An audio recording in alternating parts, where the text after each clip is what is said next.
Good morning. This is Father Stephen Kelly from St. John's Church in Detroit, and we're continuing our series of daily morning meditations where we generally look at one or another of the lessons that are assigned for morning or evening prayer, what is known as the Daily Office Lectionary. Today for Thursday, let's take a look at that first lesson for morning prayer from the book of Proverbs, all these wonderful wisdom sayings. Now, this one kind of jumps around a little bit.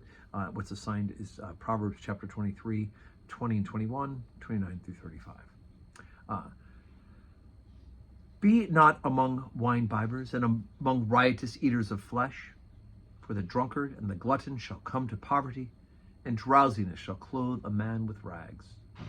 Who hath woe? Who hath sorrow? Who hath contentions? Who hath babbling? Who hath wounds without cause? Who hath redness of eyes? They that tarry long at the wine, they that go to seek mixed wine. Look not thou upon the wine when it is red, when it giveth his color in the cup, when it moveth itself aright. At the last it biteth like a serpent, and stingeth like an adder. Thine eyes shall behold strange women, and thine heart shall utter perverse things. Yea, thou shalt be as he that lieth down in the midst of the sea, or as he that lieth upon the top of a mast. They have stricken me, thou shalt say, and I was not sick. They have beaten me, and I felt it not. When shall I awake? I will see it yet again. Okay, let's talk about the place of alcohol and gluttony.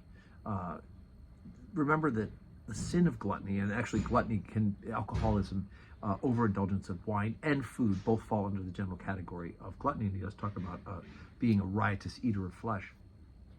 These things are a distortion. All sin is a distortion of God's natural created goodness in us, right? Just as the desire for self-preservation is distorted by sin and becomes pride, right? Love and a desire for companionship and for reproduction can be perverted and become lust, right? It's distorted by sin.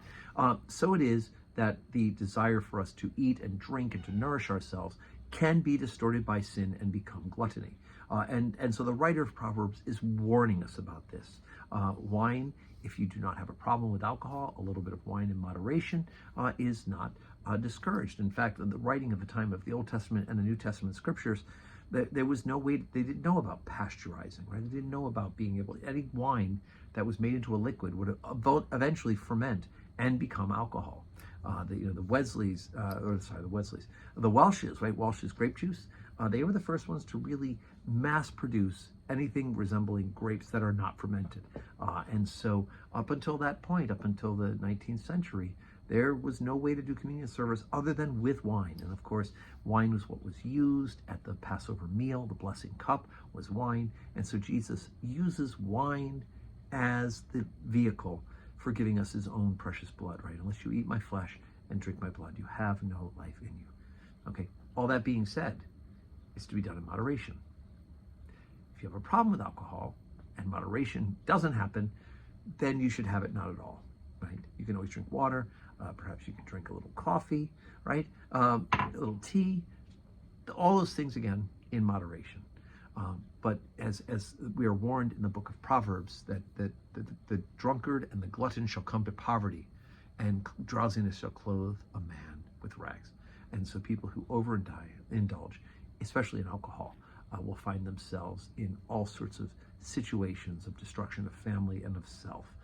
And so one must be very aware of that and help one another as members of the body of Christ to recognize in ourselves if in fact alcohol or overindulgence in food is becoming an issue as well, right? Addictions are real. The good news is God has given us things like the 12 steps of Alcoholics Anonymous to battle not only the addictions for alcohol, but addictions to food and overeating, addictions to sex, addictions to all sorts of harder drugs, all sorts of things.